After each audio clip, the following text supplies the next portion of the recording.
Hey, everybody, welcome to the Jim Master Show live entertainment lifestyle talk show series. How's everybody doing today? We're coming at you live right now here, of course, from the United States in the greater New York, New Jersey, Connecticut area. That's where the show comes from, the greater New York area. This is the entertainment lifestyle talk show series where we're bringing back that lost art of conversation with entertainment and levity and everything else that we can throw at you. All the good stuff, positive vibes and inspiration and so much more. Busy day for me. I've been on the air all day on radio and literally just got right in here seconds ago to do the show live for all of you. Welcome to the show. It's great to have you with us. We have a very special guest that's coming in live from Ireland, singer and songwriter, recording artist Anton Glackin is here, and he's got his guitar beside him. We were just doing a audio sound check. He's going to play live for us as well. He's all excited about some new music that he is debuting as well, which we're excited about. He's coming to us live right now from Belfast, Ireland, and we're so excited to have him here. Again, he's been doing this for a long time, and we're really excited to welcome him. So join us as we welcome him live and direct from Belfast, Ireland, our very special guest. Yeah, Belfast, Ireland is on an island. I've been talking too much today on the radio. I think my tongue is tied now. I think I got to rest my tongue for a while. Let's welcome our very special guest together here on the Jim Masters Show live. Anton Glackin is with us right now, and let's bring him up on the screen. I have me on the screen. Let's bring us on the screen together. There we are. Now we've got a show going. Good to see you, Anton. How are you? Good to see you, Jim. I'm great. Glad to be on the show. You're excited. You've got some new music coming your way, huh? I do. I do have a new folk song that I wrote that was just recently released in Ireland and in the US. Tell us about that. That's really exciting, and congratulations. Well, thank you very much. Well, it's a song. As a child, I was always infatuated or found very interesting with a little bug called the mayfly that used to fly around a place called Lough Neagh, which is along the shore of Belfast and other adjoining parts of Ireland. And what's interesting that I thought about the mayfly was that it only lives for 24 hours. It only has one day on the earth. And for me, just the idea of that, I said, there has to be a song in this. So I sat down, and it took me a little while, but I came up with a song called Queen of the May. What would you do if you had just one day? And the key line is, if I had only one day, I would share it with you. So it's just been recorded in Dungannon, which is just outside Belfast. Yeah. And has got to #1 on the Hot Disc charts, and is getting a lot of airplay across Ireland and Europe. Yes, congratulations on that. I mean, so many incredible things you've got going on, which are really fantastic. How'd you get started? Tell us about those early years for you, Anton. What were some of those early inspirations for you to get into music? Well, my whole family play instruments and sing, and my father is a great songwriter. So my father bought me my first guitar when I was maybe 10.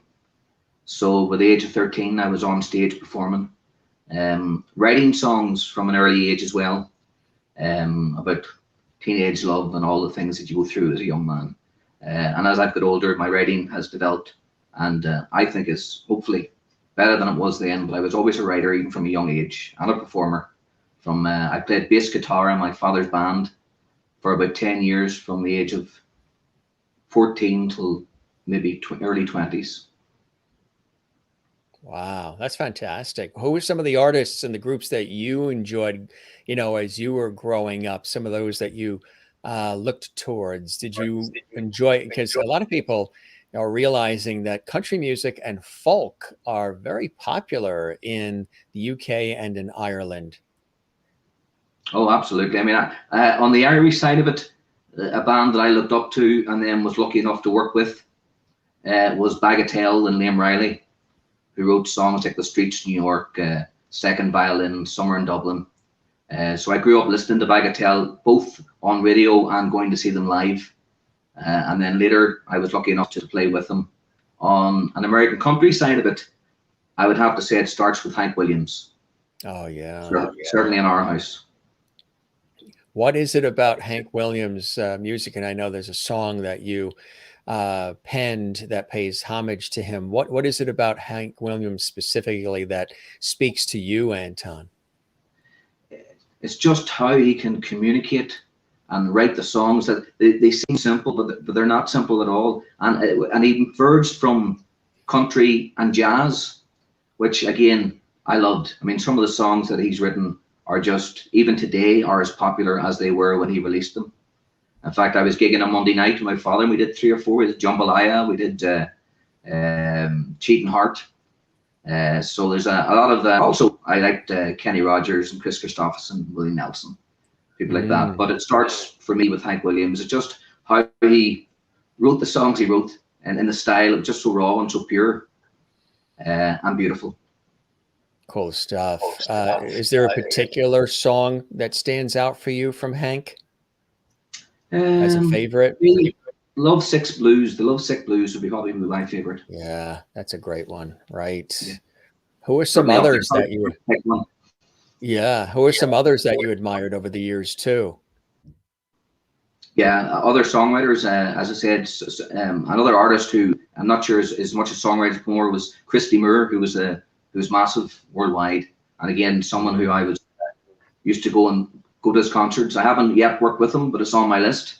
The bucket list, I suppose. The one would be to maybe tour something with Christy Moore. That would be great. Do you have a goal? I know a lot of artists say they have a goal to come to America and to head to Nashville. Is that something for you that's in the cards you're hoping for? Well, I've been to Nashville a couple of times already. I was invited out by the Irish Songwriting Guild to work with or write with a guy called Ken Maxon, who was one of Garth Brooks's early writers. So we had a sort of a meeting, and we went in the room and we put down a few songs. It's still an ongoing project, but I've been to Nashville a few times. Always loved it. I was lucky enough to get up in Tootsie's and sing a few songs, which is of course a very historic place. Well, and I hope to go back again. I was offered a deal to record in Nashville, but at that time, moving from Ireland to Nashville just wasn't possible. What I do now, I got a great deal. Now I do my vocals and my guitar here in Ireland, and it's sent to Nashville to Danny Parks, who would be Carrie Underwood's MD. So it gets over to him. He puts down the guitars and the fiddle. It goes back to Belfast or Tyrone, and then we mix it with a guy called Peter Ware, who's worked with Charlie Lansbury and Dominic Kirwan and Hazel Dean in Birmingham. Then it goes back to me with a final listen, and then we all at that point go, yeah, I think we got it, or we don't. I hope most of the time we get it.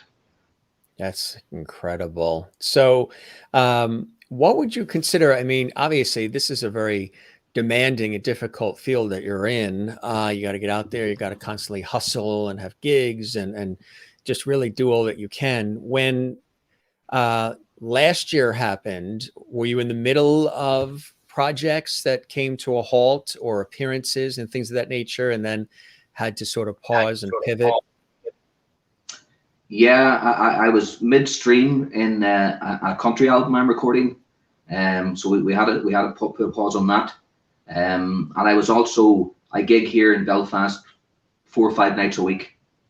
So it was really St. Patrick's Day when it really hit, because I had 3 gigs on St. Patrick's Day, and by the time it got to St. Patrick's Day, the 3 gigs had gone down to 1. And then that was the last gig I did for like a year, which was interesting. Yes, I don't doubt that. So what were you doing in between that time or during that time to stay, as I say, connected, collaborative, creative, and sane? And a lot of people say they're still working on the sane part. I can understand that. Well, lucky enough, I live in the city centre, so even during lockdown, I could still walk into the city any day I wanted, and do a bit of shopping, do whatever I needed to do, just go for exercise. And some of it, I have to say, I enjoyed the time away from gigging and producing and writing, just to have some time where I just went, just to breathe in and breathe out, and then reevaluate what's important. So when I come back, and it has come back since, what do I want from life? And do I want to be doing 6 nights a week in Ireland? Do I want to travel? Do I just want to take a break in general? But I think I've decided I would like to travel. after all of this. Maybe we'll do some work in Europe and maybe in the US. Yeah. Do you have some venues, some key spots that you're really excited about, that you're interested in, that are sort of, like you say, bucket list dream places where you'd like to perform, Anton? Maybe not so much any particular place, but I just love America in general. I mean, a gig that I've always been able to do is in a town called Fargo. I'm sure Sure. you've heard North of the Dakota? movie. North Dakota. And I love it. Every time I go across, they always invite me up, the owners, and I get up and sing a few songs, and we maybe go for a bite to eat, maybe game of golf, and I just enjoy being in the US. Its vastness, its beauty, and its appreciation for live music. Yeah, yeah, live music is huge here, and it's coming back. It's coming back, slowly coming back, with everything, sort of hopefully returning back to some sense of peace and solace a little bit. So that's a good sign. How about there in Ireland? Are you able to perform there? Are things opening up there for you as well? Yeah, I've been back gigging for about 2 months now. Once we got to just post July or thereabouts, the venues, a lot of the venues I do during the summer are outside venues, so that works in my favor. So I've been doing 3-4 nights a week in the city centre here, which is nice. I live right in the heart of the city, so it's only a 5-minute drive for me to get to the venue. And I've been doing gigs in a place called the Morning Star in Belfast, White's Tavern, which is one of the old taverns in Belfast. It was built in 1640, and it has all sorts of characters, rogues and rebels, that have been drinking in it for hundreds of years. So it's sort of cool playing those sort of venues. What do you think it is about Irish music, Irish arts, Irish culture that everybody seems to really like, especially here in the United States and our neighbors to the north in Canada and elsewhere? But definitely there is a love affair between Ireland and the United States. I'm Irish on my father's mother's side, so I know that connection. But what do you think it is about the arts, the music, the culture of Ireland that really gravitates towards people here and people latch onto? Because there's been so many incredible, artists, Riverdance, just thinking about all the different artists that have come over from Ireland who are so warmly received by the folks here. I think it's a mixture of maybe the warmth and the welcoming of the music, and also the stories that are told. I mean, Ireland has a very poetic, but in some cases a very sorrowful history. And a lot of the songs and the passion put into the songs are represented by that. So I think that just crosses worlds, and people can feel when we're singing songs about where we come from, how much we love it, and how much we want to share that love. So I think that's some of the reasons why Irish music is so popular, and I think it will continue to be so for some time. Have you had a chance to collaborate and work with other Irish artists there over the years? Yeah, I've worked with different writers, but at the moment, because I was sort of just post-COVID, I was in the middle of the American country album I was recording. So that was taking up a lot of time. In fact, at this stage, it's getting into years because of the pause. So for the last X amount of years, I've just been sort of focusing on that. And again, I used to travel. I worked in Europe for years off and on, as well as traveling to the States. But once I get this album finished, what I want to do is I want to bring out the album. The songs are written just by me rather than co-written. And then once I have my album finished, then I'll look to start co-writing with other artists. And even like you're saying, prior to the pandemic, you were touring extensively across the Midwestern US, performing in Nashville, and you shared the stages with many well-known artists, including the late Nancy Griffith and Bagatelle and others, huh?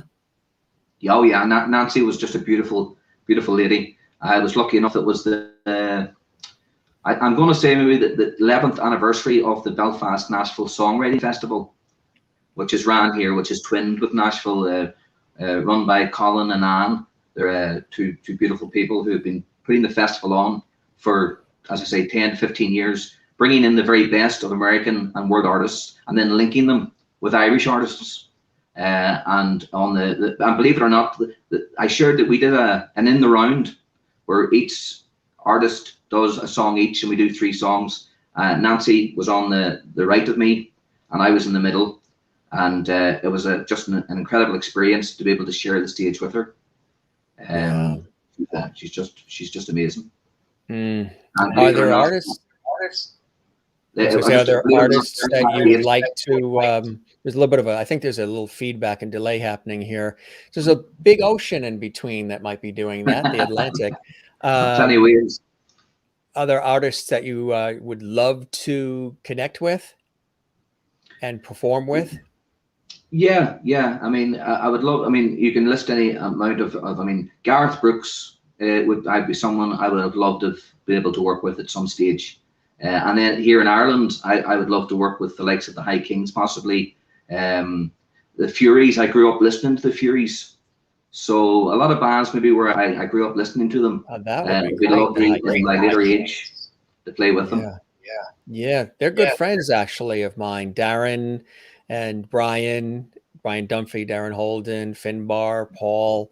We've had them on the show individually and collectively on this show. And then I interviewed them actually when they first came over to the United States on PBS, the High Kings. And what a great group they are, huh? Good guys. Fantastic. Yeah. Fantastic. So doing some things with them would be fantastic, I'm sure. Yeah. You know, Chris is watching. Remember I said Chris is right there in the Belfast area? There he is. Chris is watching in Cumber, Ireland right now. He says evening all. Yeah, he was all excited that you were coming on as well. So this is exciting about this the song, and again, I think it's really, really cool how you tie it into the theme of the Mayfly because of the fact that again it's called My Queen of the May, but the fact that it is just a very specific thing, short lifespan, and describe for us the shores there in Northern Ireland, that, you know, the beauty of it and the pristine nature of it, where the mayfly lives for that short period of time, because they live for, like you say, only 24 hours.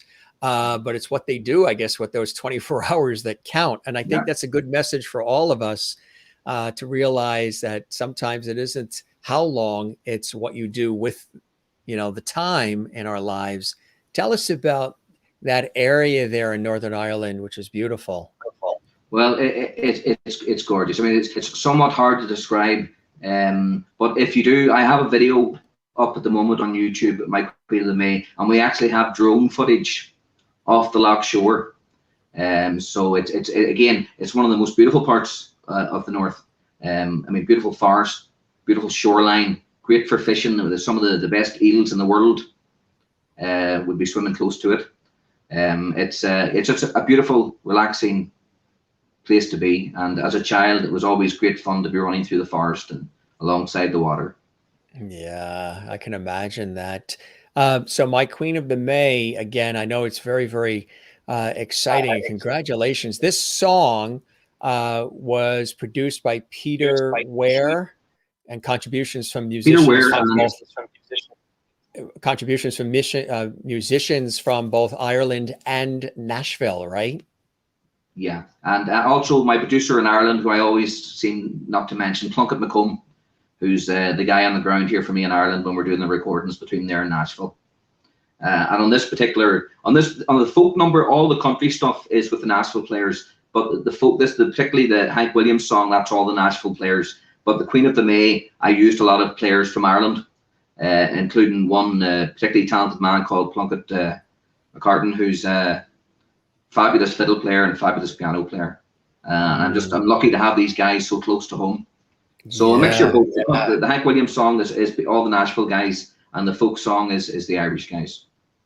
That's fantastic. It's great when you have a chance to collaborate, you know, and across the ocean like that. It is really fantastic. I know there's been a lot of fanfare about the song too, right? A lot of people have been commenting on it, and they really, really enjoy it. Yeah, which is always nice to hear. Yeah. What's also really cool is it follows this string of successful radio hits for you. Um, Dust Clouds, and of course, The Day Hank Williams Died, That Dark Horse, and Don't Rock Where the Alligator Rolls. Um, and you've been described as one of the most talented, exciting singer-songwriters on the Irish music scene. So anybody that's watching right now who might think that you're just sort of coming out of the woodwork if they don't know of you, you've been doing this for quite some time and have had achieved some relatively good success too over the years, huh? Yeah, funny, when I was on one of the Belfast 89 station, which Lisa Johnson was a DJ, I was talking to another DJ who's been very good to my career for a very long time, and a lot of artists, called Nigel Blair, and he described me on the interview as an overnight success. And I had to tell him that overnight success, that Moses got out of the desert quicker, because my success has come over years rather than days. But I wouldn't have it any other way. Exactly right. Exactly. Pacing it and doing it your way with, the style and the flavor that you want. I'd love to sprinkle in some music here for our audience watching live, our lovely audience that's watching around the world here. Did you want to play something for us, Anton? Yeah, I can give you the Queen of the May now, if you like. Yeah, and tell us before you start, show us the I know that the frame of the picture is a little this way, but still, maybe you can show us the guitar and tell us about the guitar. Well, the guitar is a lovely Takamine E10. It was the first guitar I ever bought.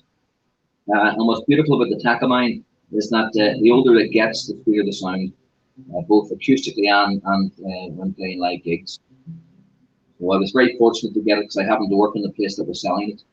And it was custom made, and the guy didn't turn up to get it. So they says, "Do you want it?" I said, "I want it, surely." So Wow. After negotiation, it ended up with me. But some things are meant to be, and me having this guitar was one of them. That's fantastic. So you're very attached. That guitar is your baby. A lot of music has come out of that guitar on those strings, huh?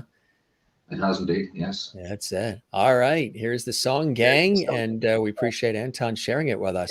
Take it away, my friend. I read of the mayfly, it lives for one day. At home in old Ireland, on the shores of Loch Ness. That got me to thinking, just what would I do if I'd only one day I would share it with you? Would we walk through the forest to hear the birds' song, then watch the sun as it rises at dawn? It's something to wonder, something to ponder. What would you do if you had just one day? I read off the mayfly, it lives for one day. At home in old Ireland, on the shores of Loch Ness. That got me to thinking, just what would I do if I'd only one day I would share it with you? Would you climb the mountain and reach for the stars, breathe in its beauty, alive with wildflowers? Would you hold close as the time drifts away? What would you do if you had just one day? I read off the mayfly, it lives for one day. At home in old Ireland, on the shores of Loch Ness. That got me to thinking, just what would I do if I'd only one day I would share it with you? Each moment is precious, the times that we have. Remember the times when we smiled and we laughed. On that night when you danced like the Queen of the May, as the sun it went down on the shores of Loch Ness. I read off the mayfly, it lives for one day. At home in old Ireland, on the shores of Loch Ness. That got me to thinking, just what would I do If I had only one day, I would share it with you. That got me thinking, just what would I do? If I had only one day, I would share it with you. If I had only one day, I would share it with you.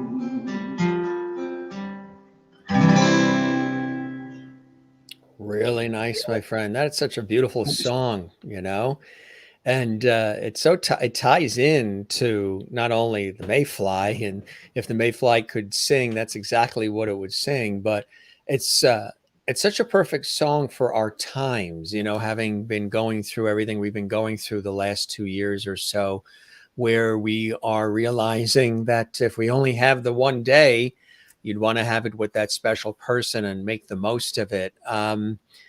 It really is perfectly timed. Not that you knew in advance that any of this was going to be happening in our lives, but the timing of it couldn't have been more beautiful than right now for this song. It's a needed song. People need to hear the words and hear that melody and just get lost in it, because you know we live in this fast-paced world where everything is spinning so fast and everybody's rushing to who knows what, and yet we need time to stop, reflect, and appreciate life, and appreciate one another.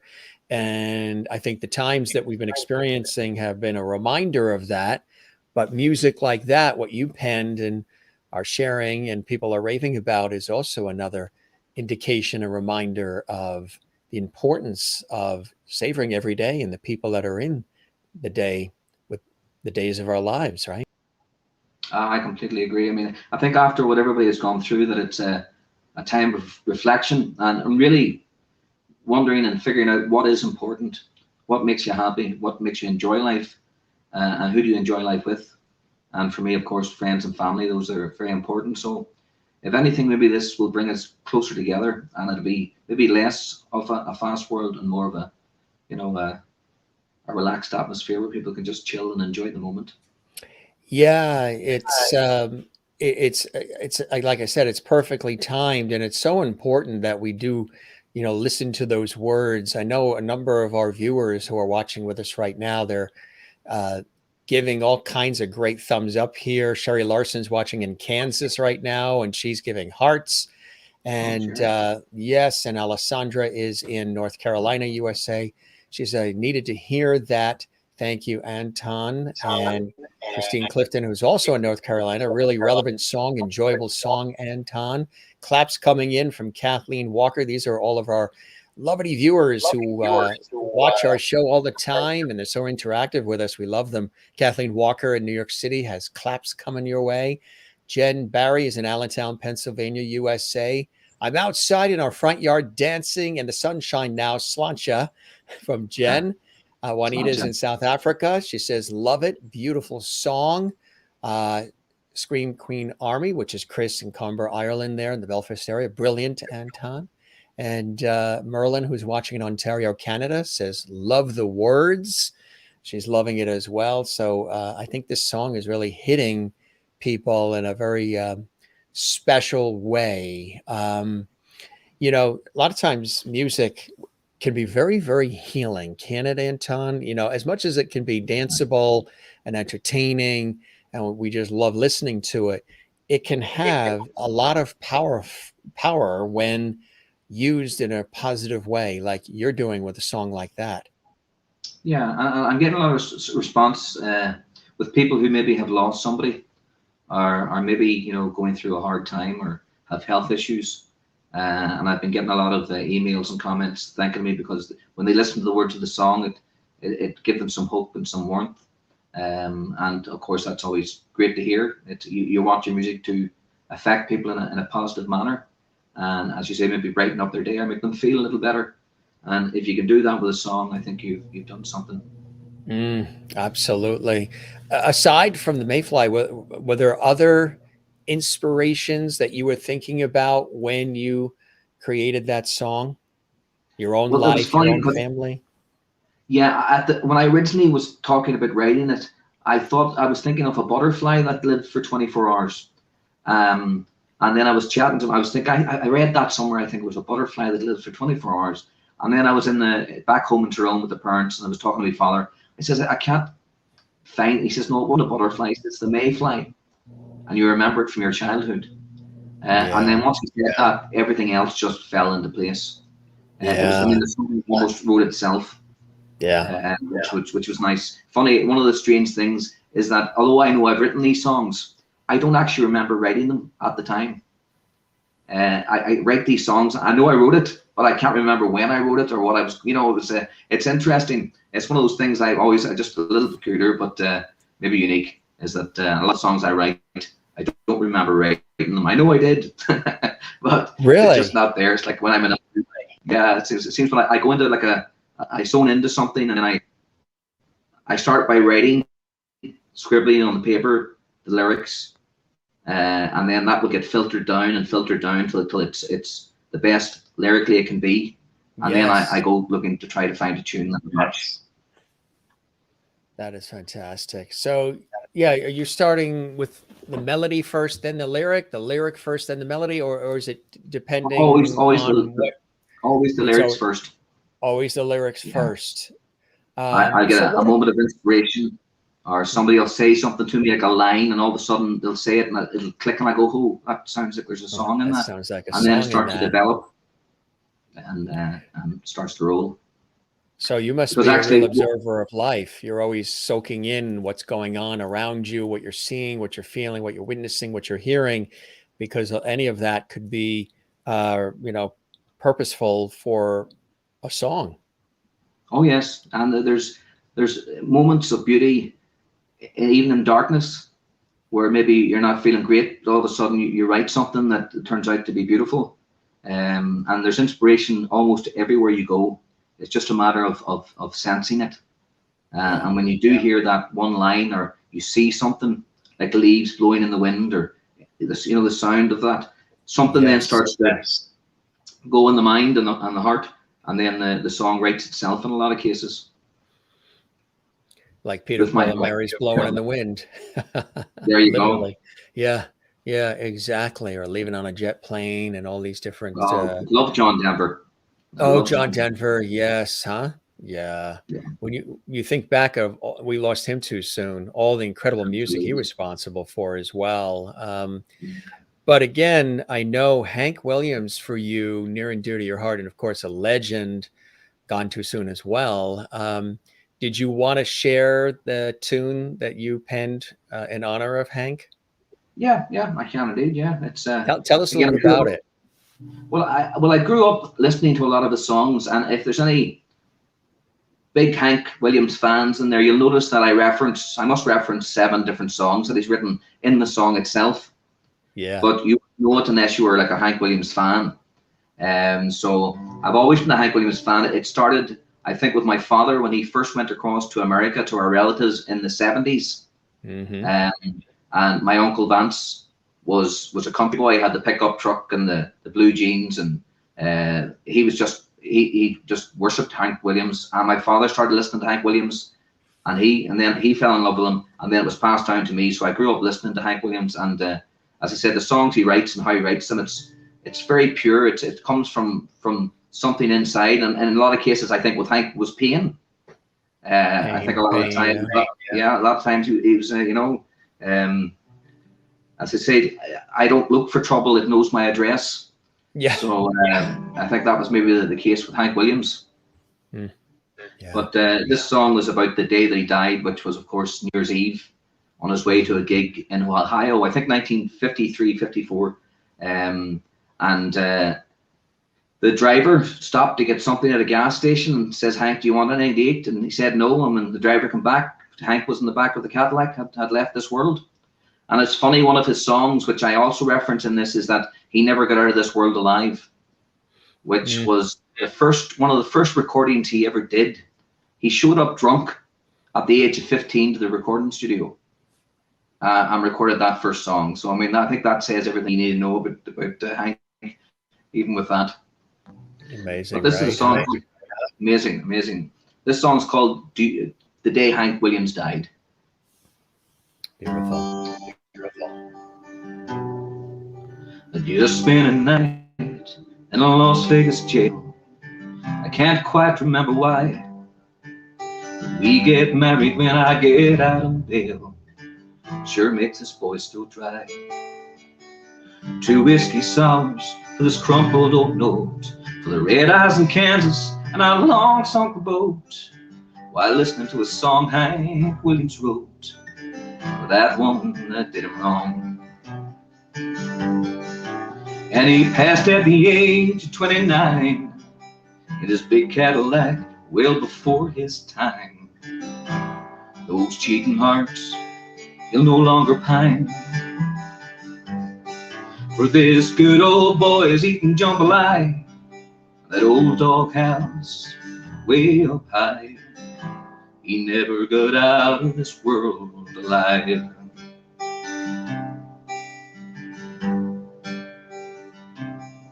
Well, 2 more bartender, I'm starting to roll as Candy and I start to dance.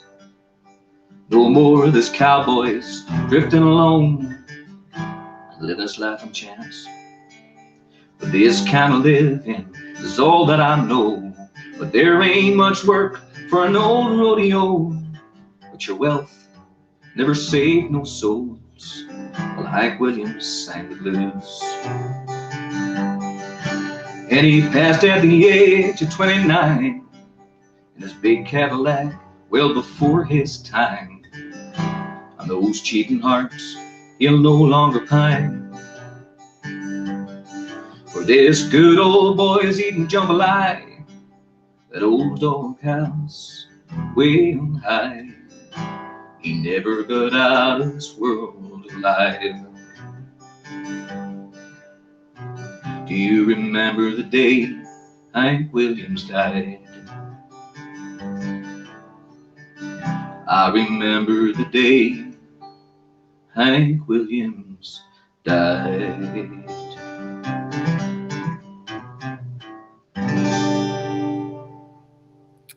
Wow, really nice. Beautifully done, my friend. Yeah, there's a lot of heart and soul in that song. The response to that song has also been quite extraordinary as well. It's touched a lot of people, wouldn't you say, Anton? Yeah, it was a song. It's when you put it up on your show, I was delighted because it's actually one of the songs that I've written that I enjoy performing the most. We did it at the Belfast National Songwriting Festival, and I had a fiddle player one side of me and a steel player the other side, and being able to perform that song, you almost forget that. Again, I just sing it like I didn't even write it because I just enjoy singing it. And it's had a great response, and again got to #1 on Downtown Ireland's Hot 7 for, I think it was #1 for maybe 4 weeks. So I was up in amongst the big boys like Nathan Carter and people like that who are always in the charts. So I managed to get to the top for 4 weeks on that one, and very thankful. Again, another great supporter of mine is a lady called Kerry Farron, who's a great singer. She's also a DJ on I think it's Dundalk FM, but she's also been a great supporter of mine from really the last 10 years plus. So I want to give a shout out to Kerry Farron and say thank you very much. That's very, very nice. Yes, they're really, really cool. You know, that's the thing too. It takes a village, right? You got to have support that comes in from wherever and however. And do you have a big team around you, or is it pretty much you and the instrument and how let's have at it? It's there's maybe 1, 2, 3, maybe 3, maybe 4 people. And then, of course, the fifth would be Danny Parks in Nashville. But in Ireland, it would be myself, Plunkett, my producer in Ireland, and then Pete in Birmingham. And then the rest is just down to myself and the musicians that come on board. Have you been to Australia? There's a love affair between Ireland and Australia as well, especially with the music. Have you had a chance to go down under? Oh yeah, I loved it. Yeah. I loved Australia. I went across January 2016. My sister had been living and working there for 6 years, and was just having the birth of her first child. So the mother, the father, and myself went across. I hadn't been to Australia. They were going. It was in January. Things are not that busy here in January. So I thought, you know what, I'll go for 3 weeks, maybe 6 weeks. It turned into 3 months because I loved it that much. Although you couldn't get me in the water at the beach, because when we were there were 3 sightings of great whites. Great white sharks. In a beach that maybe 10 to 15 minutes drive. And I just thought, you know what, I eat fish, not the other way around. So I stayed on the shore. Yeah. And the jellyfish and some of the other things that are there waiting for you to just dip your Irish toes in there. And they'll say, this guy's not a local. He's from But there's Ireland. a great Irish community. Yeah, great Irish community in Australia. And I ended up gigging out there, and I arrived with 15 gigs on the calendar, and that turned into 30 gigs by the second week. Have you been planning a tour? I mean, I know it's so hard, and a lot of the performers themselves have had to pause everything, and they're sort of reconfiguring what they're going to be doing for the rest of 2021, or at least 2022. Many of them just looking at 2022. How about you? Have you been planning some sort of a tour in Europe or here in the States? Well, yeah. Well, again, everybody's on sort of hold, so we see how this is panning out this year. But if I do come across, I would probably find me in Minnesota, a place called White Bear, which I love. A lot of family there, and maybe up in, as I said, Fargo in North Dakota, and maybe Chicago, maybe Boston, maybe New York even. We might go for a beer maybe at some stage. But this is all, we're sort of just waiting to see how it pans out. Maybe one day we'll see you marching in the big St. Patrick's Day parade down Fifth Avenue in New York City. Hey, that'd be kind of cool. Sounds good to me. That would be very cool. Yeah. So what's a typical day like for you? Are you always writing? Are you always, in the studio or just there at home, pen to paper, working things out with a guitar? What's a typical day like for you, Anton, in the creation of music? Well, I mean, I gig a Friday to a Sunday in the city centre. So my weekend's sort of tied up doing live gigs, which I enjoy. As I said, some of these venues have been around since the 1600s. So it's sort of cool to be inside doing my own stuff along with songs that people like to hear. Then my weekend would basically be sort of a Wednesday, Thursday, where one day of the week I just try to relax and read a book or catch a good movie. And then the songwriting comes back and forth. I rarely sit down unless I've been asked to. If somebody says, I want a song about this, well then yes, I'll sit down and write a song for you about that. But generally, I just wait for inspiration to find me. And that can be literally at a kitchen table at my parents'. It can be on a bus home. And all of a sudden, something will be said, and I'll start writing down words. And that's the beginning. There's a number of artists that I've had as guests on the show. And Melissa Manchester was one of them, and I use her as a reference, being the legend that she is, because she had said, and it sounds similar for what you're doing, she said sometimes she could be inspired, by some of the most inane of things. She could be waking up out of a dream. She could be walking from one room in the house to the other, and something will hit her. So what she'll do is she will run right to her piano and her recorder. She'll press record, and then she'll just start working out, whatever that energy is that's flowing through her, that's inspiring her, something that's happened. She has to go right to the instrument and right to the recorder and capture it immediately, because if she waits, it sort of dissipates and weakens, and you can forget what that inspiration was. Do you find that? Do you sometimes, out of your sleep or late at night or wherever, whenever, you got to go and you got to capture it, the essence of it now, because then it becomes fleeting if you just say, oh, well, I'll try to remember that later? Yeah, no, I understand completely what she's saying. I feel the same. When the inspiration hits you, suddenly lyrically the words are starting to flow in your mind. You want to get it down on paper as quick as possible.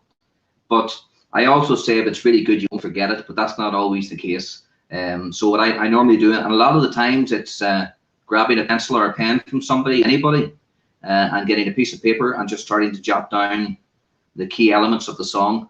you know, the general idea of it and the opening lyrics. And I don't necessarily write it from start to finish. I can write it, it comes in different parts. I can maybe write a third verse, and then I go back and I write the second and first, or I have the chorus written first and then I add the verses to it.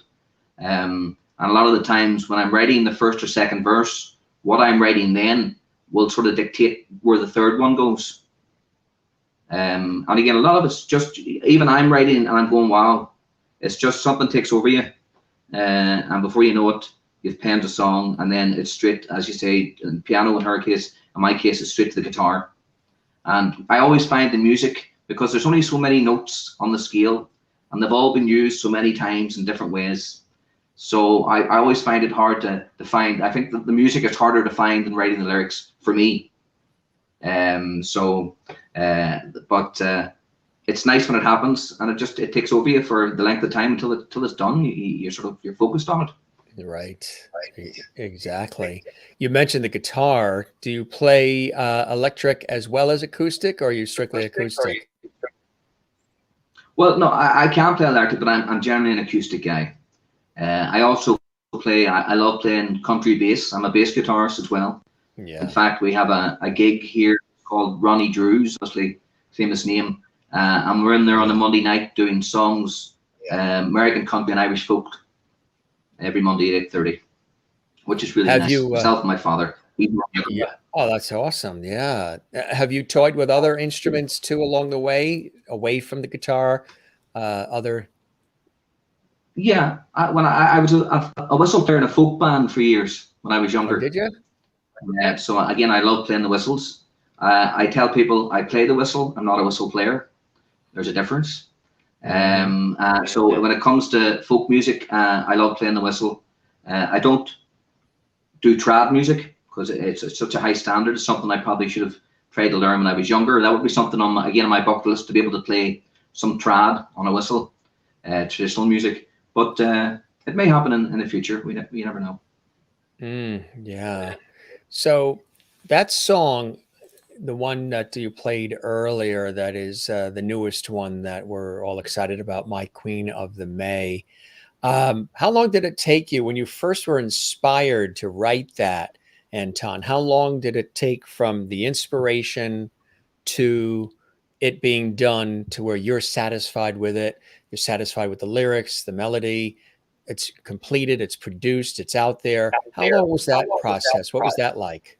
Well, it was a process. When I first come up with the idea, I said at the beginning I thought it was a butterfly, and then my father says, so I chat to people and I asked them, particularly, he says, if you had one day, what would you do? If you had only one day, what would you do? I asked some close. There's certain friends I have, and I would ring them up and just ask them and see what their answer would be. One of them was to buy as much chocolate as possible, but I didn't fitting that into the song.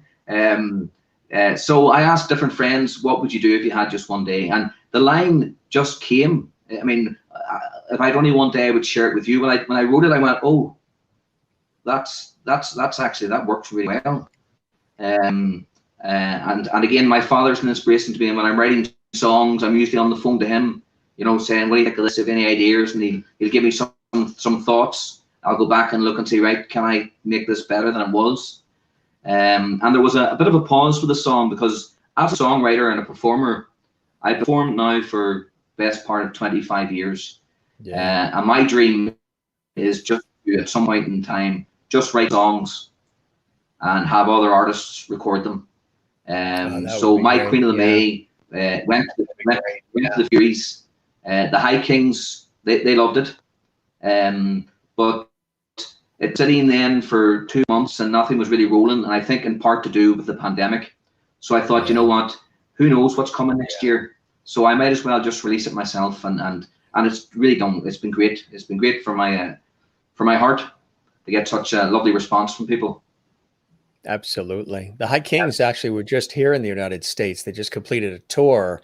They did a multi-city tour. They were able to squeeze it in, which was really amazing. They were able to do that, which is kind of cool. So that is the plan for you, right? Like you say, to come back to the United States and tour when it's safe to, which will, of course, solidify this reputation you have, and which is growing in the noteworthy performer that you are and songwriter, that tour? Yeah, as I said, at the minute, all going well. I would like to Good. be in the US for maybe from March and April, maybe of next year. At the minute, I don't want to plan too much further than that because nobody's quite sure at Because the minute. So, everything is but changing. yeah, I have venues that are looking me to come out and sing a few songs for them. So it's on the horizon. We just have to see how things pan out. But I would love nothing better than to get on a plane and leave a rainy Belfast and head across to the US and enjoy some friends, some music, and some fine food. Mm, that would be cool. I'm That would a be really great cool. lover of biscuits and gravy. Uh, You don't get it here in Ireland. do you like the So, Southern food, the Southern oh, I love cooking? the biscuits and gravy and the sweet corn, and it's just for me, it's food I don't get here or really anywhere else in Europe. But it's hard to beat biscuits and gravy. I tried to make it myself unsuccessfully, It didn't work, so huh? I'll maybe try again. Do you like to cook? I do. Yeah. I see cooking very much like music. Ingredients are like different notes, and if you put the right notes in at the right time, you come up with something beautiful. Food or music. That's so true. Yeah. Yeah, they do go hand in hand. Absolutely. It's a good way to think about food in a musicality way. Absolutely, because it is like you are creating and the ingredients are the notes. Exactly. What are some other things that Anton likes to do aside from music? You like to eat and cook. What are some other things you like to do to sort of Well, balance out? The music industry can be very demanding and crazy, and you're always running and doing and creating. What are some other things you like to do to sort of balance things out in your life, Anton? um, well, I mean, I love the cinema. I love the movies. That's what one of my favorite things to do is go catch a movie, get a hot dog and some popcorn. I enjoy going for quiet walks through the city centre at night when it's the lights are lit and the city's sleeping. Um, Outside of that, just normal everyday things. I mean, as I say, I love hanging out with friends and family. There's nothing Yeah. I enjoy more than going up to Donegal with my parents and just spending 2 or 3 days with them. And I love playing golf. If I can get as much golf in as I can, I'm getting better. I'm hitting the Getting ball. that's the plus. That's the plan. So that's it. Particularly, that's some of the things I love. I love being outdoor. I love nature. I love animals. I would love to have a little dog, but with my traveling and stuff like that, it's just not at this point in my life possible. And I enjoy listening to other people's music, particularly stars like Hank Williams and Chris Christopherson and many more.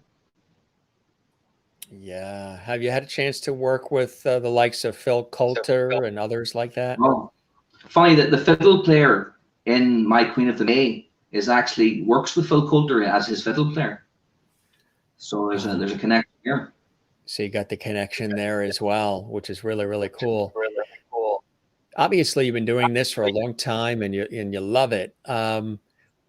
Why do you love it, Anton? What is it about music that not only allows you to express yourself to others and connect people and entertain and inspire them, heal them, all the different things that music does, just entertain them, make them smile. What is it when that's happening? What's happening to you? Tell us about what drives and inspires you to create all this music that does all of this for everybody else. I just think I was born to do this. I mean, my father was a guitarist, a singer, and a great songwriter. My grandfather was a poet and a storyteller. So in essence, I think it was in the DNA. And from the age of early teenage years, I realized that this is what I wanted to do. And not only was I wanted to do, I could make a living and even pay a mortgage doing it, which is a lot of musicians. Sometimes that's not the easiest thing in the world, but I've always been fortunate enough to find gigs in Europe, America, or really across Ireland. So I'm very fortunate to be able to do that. And who doesn't love having a Monday to Wednesday off, where you can just do what you want. So I like that part of it too. Yeah. What are you working on some new music too? Is there other music that you've got in the offing coming soon too? I do, and I have to say thanks as well, of course, to Anita Daly, who's been, brilliant and very helpful in promoting my career. And I'm hoping to bring out my new folk single, depending on whether I travel to the States or not, in February. A song I've written called "The Spirit of Ireland." Oh, fantastic! So it talks about the different counties in Ireland and parts of the world. It mentions Australia, it mentions USA. It's even got some Gaelic, some Irish language in it. Yeah. So we're working on that. I've only put down the guitar and the vocal, but that will be the next one. Particularly if we're heading towards this. That is exciting. I want to show folks. Here's the cover. Looking for congratulations on that. I also want to show this too. This was cool. Don't Rock Where the Alligators Roll. And that was at the top of the Hot Disc British and Irish top 10 as well. Another one of your fantastic songs, huh? These songs just keep charting and going higher and higher, which is pretty amazing. Yeah, and that again came from watching the documentary channel, The Swamp People. Oh, did it? That song. So somebody called somebody the king of the swamp, and I started to roll. And by the time the show was over, I had a verse and a chorus written. So it's a very popular song when I do it live. Where were you performing here with this one? It says Belfast Nashville. Is that the festival? Yeah, just in the background. That's the Belfast Nashville Songwriters Festival. One of the pinnacle festivals in Belfast, and has been, particularly for not only giving songwriters like me a chance, learning my craft. Singing and performing songs is one part of it. The other part of it is explaining how you wrote the song and what the song means, and that's a different art in itself. So I used to sit and watch, particularly the American songwriters, how they would talk about their songs, and then I learned from them. And another artist I played with just a year or two ago was another great Irish artist you should check out, a guy called John Spillane. A brilliant and beautiful songwriter, and entertaining, and his shows are both beautiful, and he's also incredibly funny. When you're on stage, you'll love his music and you'll laugh to his power. We love a great sense of humor here on the show, that's for sure. You gotta laugh, right, Anton? You gotta laugh, because life can be interesting. So you gotta laugh. It's good for you. It's very good for your health too. Congratulations on this. Absolutely. This just happened in the summertime, huh? Yeah, that surprised me, to be honest. I got an email asking me to submit a song, and I thought, okay. So I did, and then X amount of months later, I got an email telling me this. So I was delighted, shocked. But again, this song of the May has just seems to have reached people on a different level. Yeah. Would you love Ed Sheeran to cover it? Oh, God. That would be kind of cool. Yeah. Yeah. Well, hopefully that's the next phase of my career. Yes. Is once I finish the country album. Yeah. And I may also record a folk album. Then get the other guys and let them be famous with it, and I can just go in the south of France or something. Well, that's kind of like, what Barry Manilow did, John Denver, Dolly Parton. So many of them wrote so many songs for themselves, but also songs for other singers that have become extreme hits, that's where the songwriter part comes in. Great shot of you here. Tell us about this. We were able to dig up. Yeah, that's a good friend of mine, David Neely, who's a promoter and a bar owner here in the city. That was a picture taken to promote the Nashville gig. Yeah. So it's looks like a painting. A cafe. Yeah, it is. It is. Looks like a painting. I think it's something that some of the magic buttons on his iPad could do. So I'd love to see a painter come in and I sat there. Yeah. For hours while they drew me. That's not the case, I'm afraid. But yeah, that's me playing outside one of the most famous pubs in Belfast. Yeah. So it's I love playing outside on the cobblestones. For me, it doesn't get any more beautiful than that. Oh yeah. And I would be playing till 200 people maybe around me at those gigs. Yeah. It's really fantastic. Good stuff. Really, really good stuff. I want to show the cover of that again. So this is available, My Queen of the May. And again, congratulations on it. It's a fantastic song. And I love the fact that, we could have run just the video or whatever, but the fact that you played it live just for us here on the Jim Master Show Live is very special. Both songs, actually. We really appreciate that. Where can people find the song? Is it on Spotify, Amazon, Yeah. iTunes, all the usual places? All of the above, yeah. And then if you just want to check out the video, you can go to YouTube. If you want to say hello to me, I'm on Facebook. I like chatting to people if they want to express something about the song or they just want to say hello. And thank you, Jim, for having me on. It's an honor and a pleasure.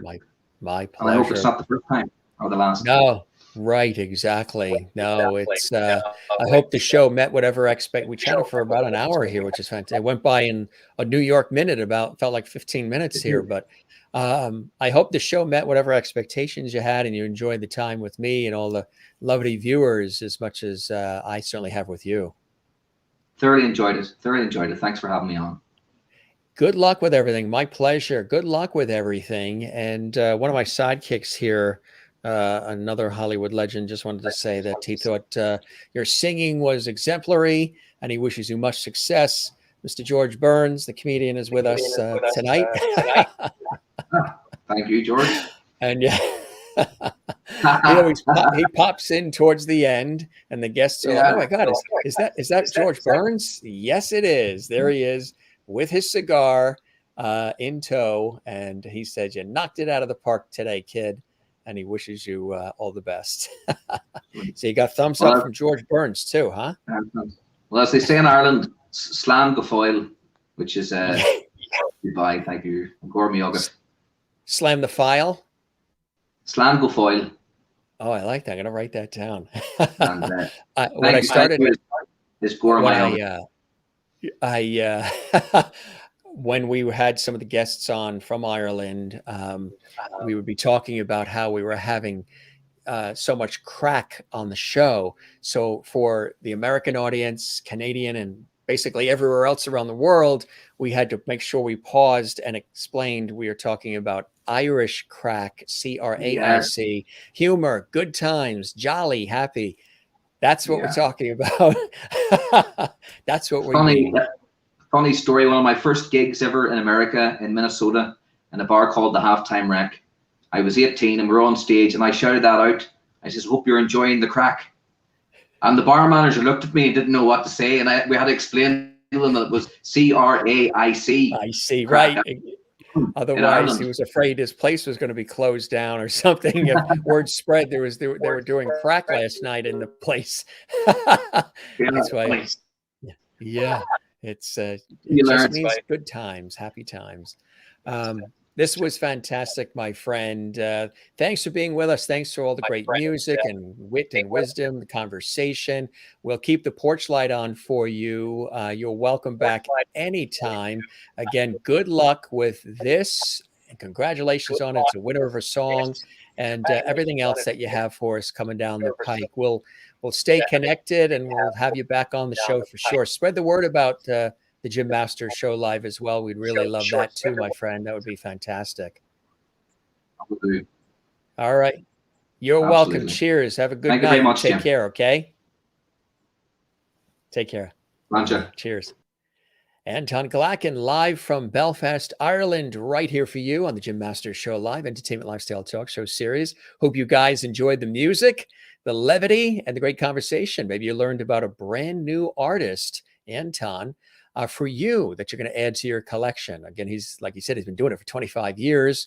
Got that folk mix, country mix, but he does a lot of different kinds of music. And again, now you got a taste of his sound. He's a good guy with a good heart. And it was an honor to have him here on our show on an afternoon episode. For those of you watching here in the Eastern time zones, it is about a little after 4 p.m. We have another show coming up another guest coming up tonight. So we're going to scoot off quickly here because we have to get ready for our next episode. And those of you who are watching live, thanks for being with us. Those of you who are watching this later in the archives, stay right there on our YouTube channel at Jim Masters TV, because another episode is coming right up. We have over 500 episodes of our entertainment lifestyle talk show series for you to enjoy.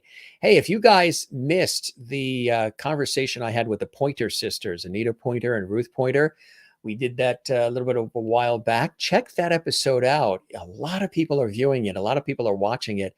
It was an awesome episode, a ton of laughs, and just really good times going down memory lane. Coming up tonight, soap opera icon and A Case of Blue actor Stephen Schnitzer is going to be with us. Stephen is starring in this phenomenal new film, A Case of Blue. We're going to talk about that. And also, he was on Another World, the NBC soap opera for years, as Cass Winthrop. Also on As the World Turns, Guiding Light, Days of Our Lives, commercials, film, so much more. Stephen is joining us tonight live at 8 p.m. Eastern, 5 p.m. Pacific. Again, he's the star of the new film, A Case of Blue. And again, soap opera icon as well. Coming up tomorrow, we have two more incredible guests, music and comedy powerhouse duo, Tor Hyams and Lisa St. Lou. They've worked with, just look at our YouTube channel and look at the description of that episode, and you'll see all the people they've worked with, all the people they've had an opportunity to collaborate with in music, as well as on stage, television, and film.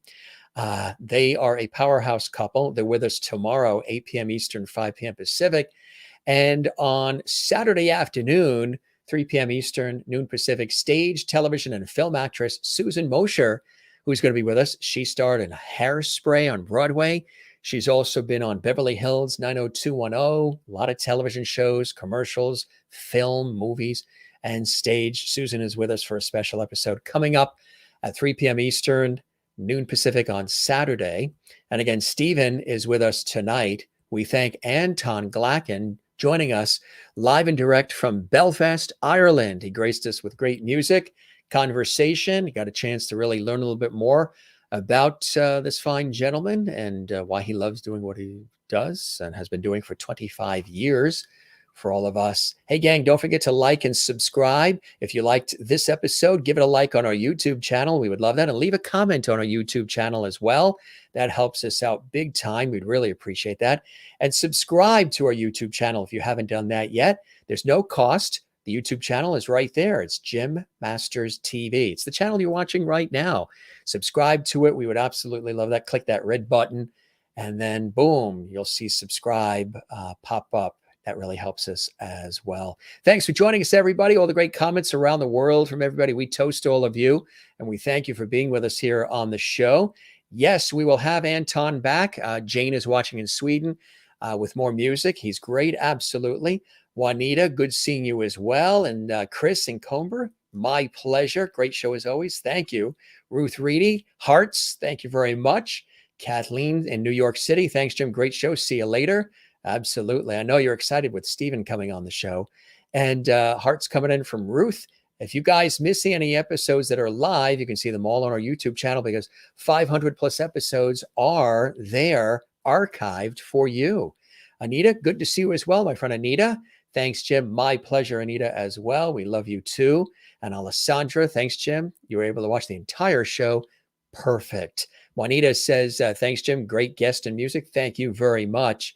Juanita and Christine Clifton in North Carolina says, thanks to Anton for sharing stories with all of us, his life, his career. It was a treat for him to play live for us. Congrats on all his success. Terrific conversation, Jim and Anton. Thank you very much, Christine, for watching, one of our lovelies in North Carolina. Jen enjoyed it, and in Pennsylvania. Kathleen in New York City did as well.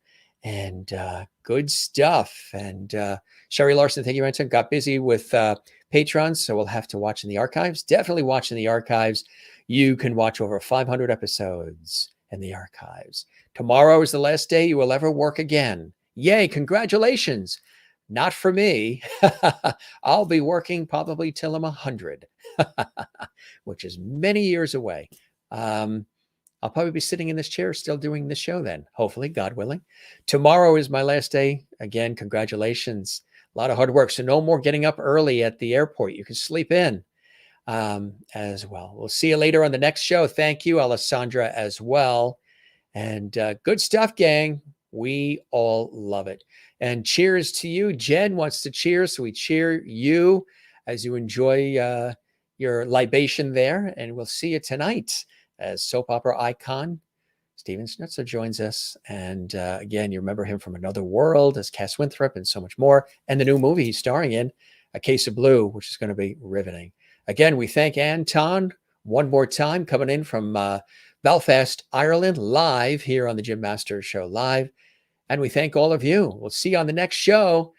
We'll be here tonight, 8 p.m. Eastern, 5 p.m. Pacific, for those watching live. If we don't see you then, we'll see you on the next one. You take care and be well. And thanks for joining this episode and joining me on the Jim Masters Show Live. See you soon. Cheers.